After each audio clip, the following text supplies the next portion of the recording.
Why this video and why now?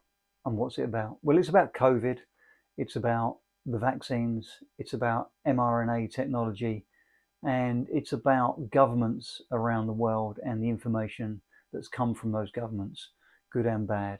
So why have I waited until now to do it? Well, basically because I've been trying to build up my YouTube channel to a reasonable size.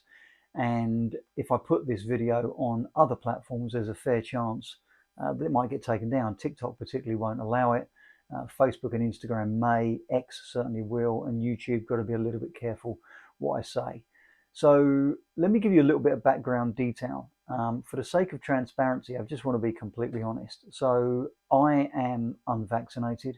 My wife, my two sons are unvaccinated, and parts of my extended family are also unvaccinated. Therefore, you could argue we are not impartial. And I would completely agree with that. I'm not completely impartial. I have a viewpoint on COVID. I have a viewpoint on the vaccines that many of you may agree with, many of you may disagree with. I just wanted to get that out in the open so I can't be accused of lying, of trying to cover stuff up. What I'm going to basically do is just read you through loads and loads of extracts from articles that I've collated and collected literally just over the last 6 months. These don't go back 4 or 5 years. This is just for the last 6 months. Some of them are from mainstream media, some of them are from major newspapers, some of them are from press releases, and some of them are from extracts from social media and things that people have published on social media. And I'm not going to draw any conclusions. I'm just going to read through this data, through these posts, and maybe drop in the odd comment and leave you to draw your own conclusions. It's relatively long, this video. There's a lot of posts to get through. There's a lot of information to get through.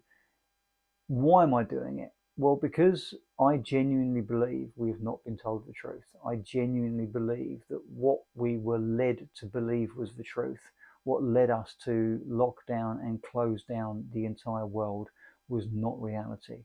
My personal belief is that COVID as a virus, if it even existed, was nowhere near as dangerous as we have been led to believe. And that basically it's a version of flu.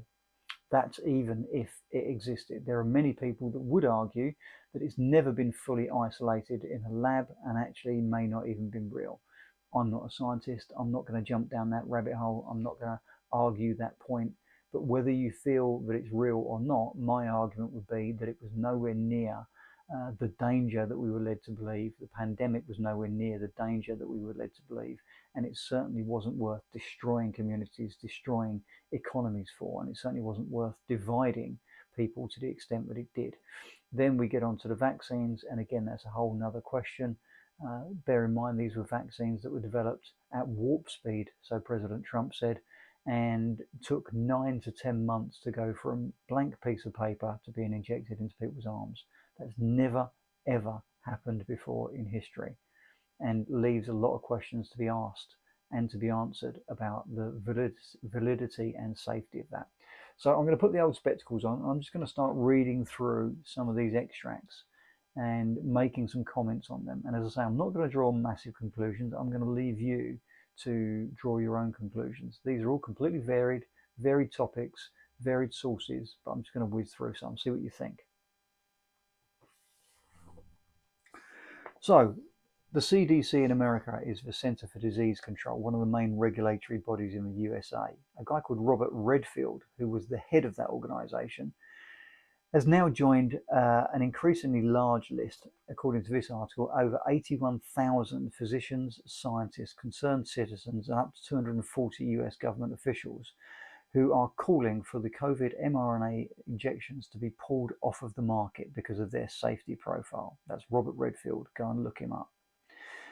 There's a senator in the USA called Senator Johnson who has done numerous interviews, numerous congressional panels, and really dug very deep on this whole platform around COVID and around the vaccinations. And he has now stated on the record, he's willing to state on the record, that the federal health authorities in the USA knowingly concealed vaccine risk signals. His words, as I say, completely unambiguous. They admitted that there was a signal on myocarditis and they hid it. They didn't warn the public, they didn't warn doctors. And then he quoted data straight from VAERS. What is VAERS? VAERS is a self-reporting system in the USA. It stands for Vaccine Adverse Event Reporting System. He claims that in that system, it shows there were 38,742 deaths reported, and 9,252 of those deaths occurred either on the day of vaccination or within 48 hours of vaccination. So 25% of the deaths reported occurred within 48 hours of vaccination, according to Senator Robert Johnson. Then we move on to the ex-MP Andrew Bridgen in this country. Now, Andrew Bridgen at the outset was very on board with COVID. He got vaccinated himself. He advocated people getting vaccinated. Then he came to a realization that he'd been wrong, and he's done some digging.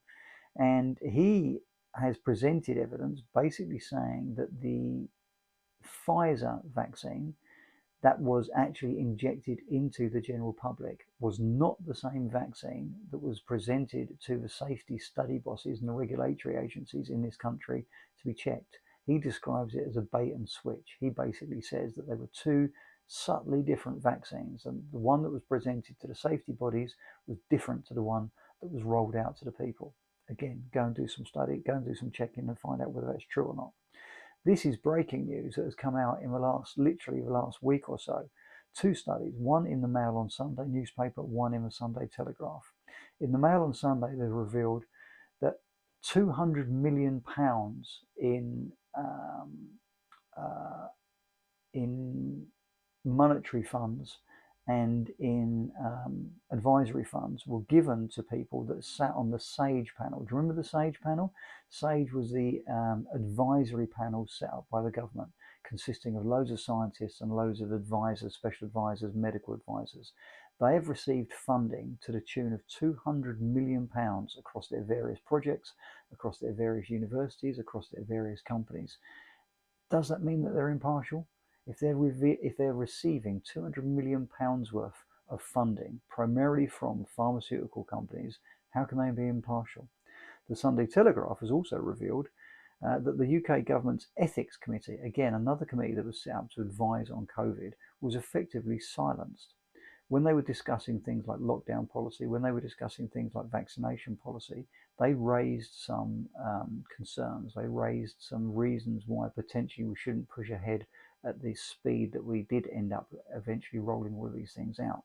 And effectively, the government, and effectively Chris Whitty, the government's chief health advisor, shut down the discussion and shut down this advisory and ethics panel, did not let them voice their opinion. What have we got next? Well, this is interesting. During the COVID inquiry that recently came to an end in this country, a guy called Professor Mark Woodhouse, who sat on the COVID panel and gave testimony to the COVID panel, said that, do you remember we were told that hospitals were under massive pressure? Hospitals were unable to cope. Hospitals were absolutely full. He confirmed that in reality, that wasn't true. He confirmed that in reality, the vast majority of hospitals in this country were running on empty, had empty wards, had staff standing around twiddling their thumbs. Maybe some of the wards that were coping purely with emergencies were very, very stressed, but the vast majority of the rest of the hospitals were empty, and he gave evidence saying that to the COVID committee, confirming that that was a fact. What else have we got? Another doctor confirms that the CDC has evidence that there's the CDC, remember, Centre for Disease Control in the USA, has evidence that there was an 1,135% increased risk of autism from a hepatitis B shot. Again, this is just broken in the news in the last couple of weeks, not related to COVID, not related to the COVID vaccinations, but related to vaccinations generally. Hepatitis B is given as a mandatory shot to very young children in the USA. There's no need for that because you can only really get hepatitis B through things like sharing needles or sexual activity, which clearly children are not going to do. But studies that the CDC have confirmed have shown that there's an 1,135% increased risk of autism in children that are given that shot at a very young age. And it's a shot they don't even need. Another one, an article here saying that there were 30,000 excess deaths in English care homes during the initial 10-week period of lockdown. 30,000 excess deaths. In the period before that lockdown and in the period after lockdown, there were no excess deaths. What does that tell you, and what caused those deaths? Was it something to do with the fact that those were elderly people that were evicted early from hospital, that were thrown out of hospital? Was it something to do with the drugs that they were given, things like midazolam? Was it something to do with the end of life protocols, things like the NICE NG165 end of life protocol, and a combination of being prescribed midazolam and morphine, which are end of life protocols? 30,000 people died in care homes in the UK in a 10-week period.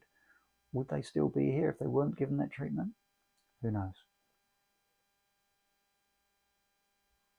Someone else, a senior doctor, a guy called Dr. Geert Vanden Bossche, one of the world's preeminent vaccinologists, warning the public that COVID mRNA vaccines could potentially be the trigger for a looming global mass depopulation event. Vanden Bossche reveals that COVID mRNA shots were designed potentially with a trigger that is an evolutionary mechanism that could kick in after a number of years, and that this could have a devastating effect on people's lifespans, particularly amongst the elderly. This is very concerning. COVID-19 vaccines and the reproductive organs. We've already read, and there's been lots of articles saying that women that had these shots led to an increased incidence of loss of babies, early termination of babies, and people not basically being able to carry through to full pregnancy. What this article here is saying is that the COVID-19 mRNA shots are potentially devastating for the reproductive organs. In animal models that they did, they were found to destroy upwards of 60% of finite egg supply. They believe that in a human data study that they did of circulating around about 1.3 million vaccinated women, there's a 33% fewer successful pregnancies in those women compared to unvaccinated women. Deeply worrying findings about potentially where we could be heading from a reproductive future point of view. Then we move on to Professor Angus Dalgleish. Angus Dalgleish is a professor of oncology, one of the country's most preeminent and well-known cancer doctors. He operates out of St George's Hospital in southwest London, not a million miles from me. It's a major teaching hospital. He is of the opinion that the mRNA vaccines lead to increased incidences of cancer, and not only increased incidences of cancer, but increased reoccurrences of cancer in people that were previously in remission or showing no signs of it. He's been banging the drum about this. There's multiple interviews online. If you go and look up Angus Dalgleish, you'll find the stuff that he said. Another study talking about the reproductive effect of the mRNA vaccines. This one says that they can lead to catastrophic ovarian damage. This was published in the Telegraph.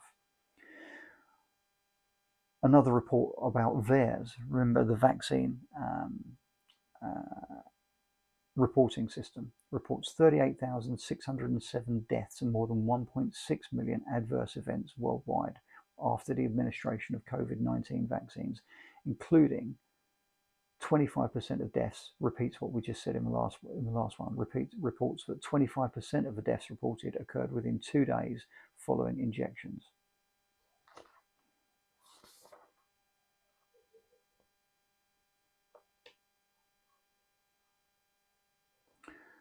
Again, this broke in the last couple of weeks alone. The FDA is a federal drug authority in the USA.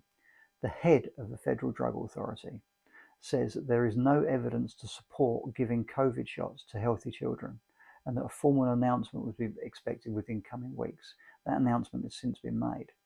What they've basically said is that there's absolutely no reason whatsoever to give COVID vaccines or booster shots to healthy children. It doesn't help them, doesn't protect them, and may have a negative adverse effect. Subsequently, I'll read you another article in a minute.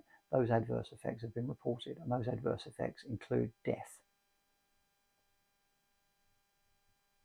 Again, going back to fertility, COVID vaccines may reduce women's lifelong egg supply. A study in rats has suggested COVID-19 vaccines decrease the number of what's called primordial follicles, which are the foundations of fertility, and they reduce it in female rats by up to 60%, according to a peer-reviewed study published in Vaccines magazine. Then you've got things like cover-ups.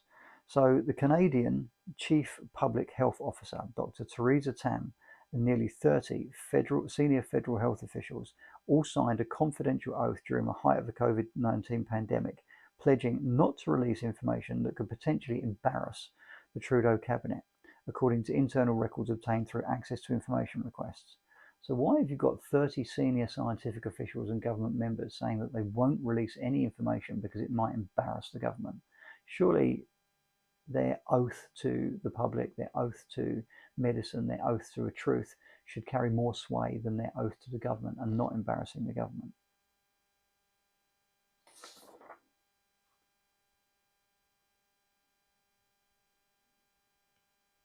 Again, another article. Former CDC Director Robert Redfield states, "We have known since the spring of 2021 that the COVID vaccines can induce lethal side effects. They should never have been mandated. They don't prevent infection and they do have side effects. They should be withdrawn from the market." This is the head of the Centre for Disease Control saying that they knew back in early 2021 in the spring, literally only 3 months after these vaccines were released on the market, that they could have lethal side effects. Yet they've continued pumping them out for another 4 years.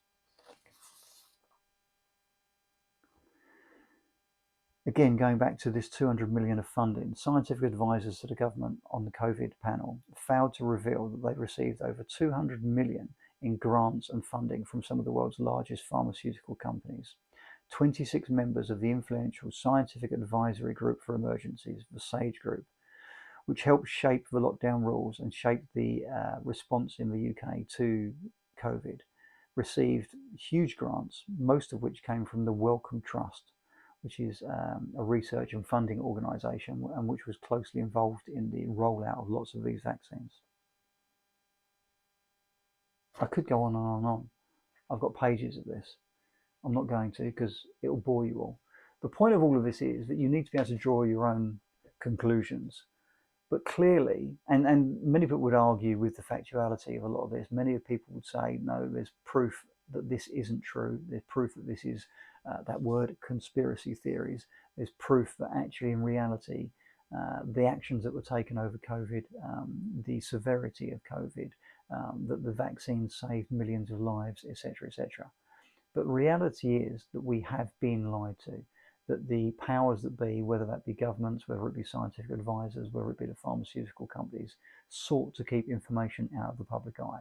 Pfizer went to court in the USA to try and freeze the release of their safety data and their trial data for 75 years. Why would they do that? Why would we all willingly take a drug that was developed at warp speed in 10 months and then believe that it's going to be completely safe? Why am I saying this now? Well, because if you're watching the news in the UK at the moment, all you're hearing is flu outbreak, wear masks, get your children vaccinated, everyone needs to get vaccinated, save granny. It's exactly the same agenda, exactly the same propaganda, exactly the same output that we received during COVID. My argument would be, think for yourself. If you're my age, I'm 56. Flu's been around ever since I've been a kid, and it's never been massively dangerous. You have an outbreak every year. It kills people. It does kill people, but they tend to be extremely old people that have vulnerabilities and they end up getting something like pneumonia and going to hospital. It's not dangerous for children. In rare occurrences, children have severe, life-threatening sort of underlying morbidities or comorbidities, yes, potentially. But for the vast majority of us, we just don't need it. And the evidence is mounting that the more vaccinations you have, whatever they might be for, the more drugs that you take, all you do is you damage your innate natural health. You damage your immune system. You damage your ability to fight off infections. You damage your ability to protect yourself by eating good food, by taking exercise, by getting outside and getting plenty of fresh air. And that is what we're being pushed again. We've already been told that there's going to be another pandemic coming. How do I know that? We've had one pandemic. If you believe that COVID is real, we've had one major pandemic in 100 years. But they're already telling us that we're going to get another one within the next 3 to 5 years. How do they know that? How are they so sure? Why are they so sure? What leads them to believe that? Something stinks. Something ain't right. So apologies if this video has bored you. I just think it needed to be said. I just think we need to get the information out there. And all I would urge you to do is go and do the research yourself. Go and look online. Use AI, whichever your favorite flavor of AI is. Use various platforms of social media. And I'm not saying believe everything you see on social media, because 50% of it is complete rubbish. But use your brain, analyze, get lots of articles, compare and contrast, do some digging, look at the validity of the people that are saying things, and think about who's making money. Because always in life, these things come back to making money. And who's making money? The drug companies. That's all I've got to say. Hope you like the video.